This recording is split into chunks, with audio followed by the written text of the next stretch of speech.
তুর্কি ড্রামার জগতে এমন একজন অভিনেতা আছেন যিনি শুধু চরিত্রে অভিনয় করেন না, তিনি চরিত্রের ভেতরে ঢুকে যান।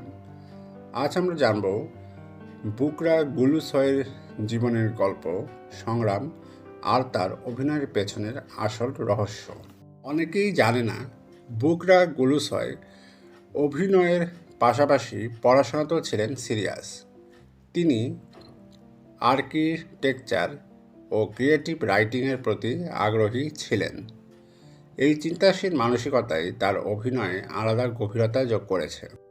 তার কাছে অভিনয় মানে শুধু সংলাপ বলা নয়, অভিনয় মানে চরিত্রের মনস্তত্ত্ব বোঝা।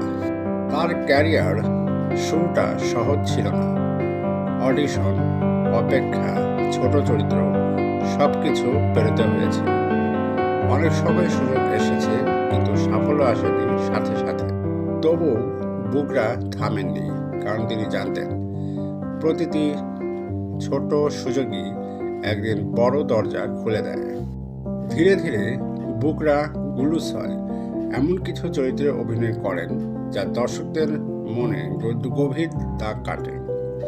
তার অভিনয়ে থাকে আবেগ, বাস্তবতা আর মানবিকতা।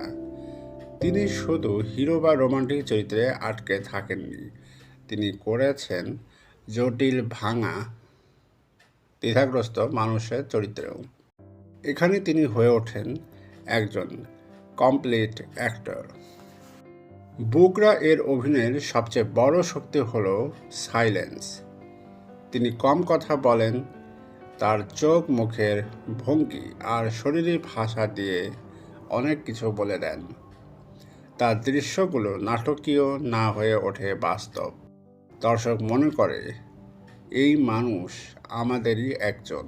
বুকরা গুলুসয়ের গল্প আমাদের শেখায় স্বপ্ন শুধু দেখলে হয় না, স্বপ্নের জন্য নিজেকে তৈরি করতে হয়।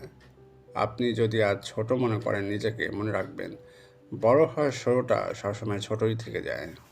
আপনার প্রিয় বুকরা গুলুসয়ের কোন চরিত্র? কমেন্টে জানাবেন।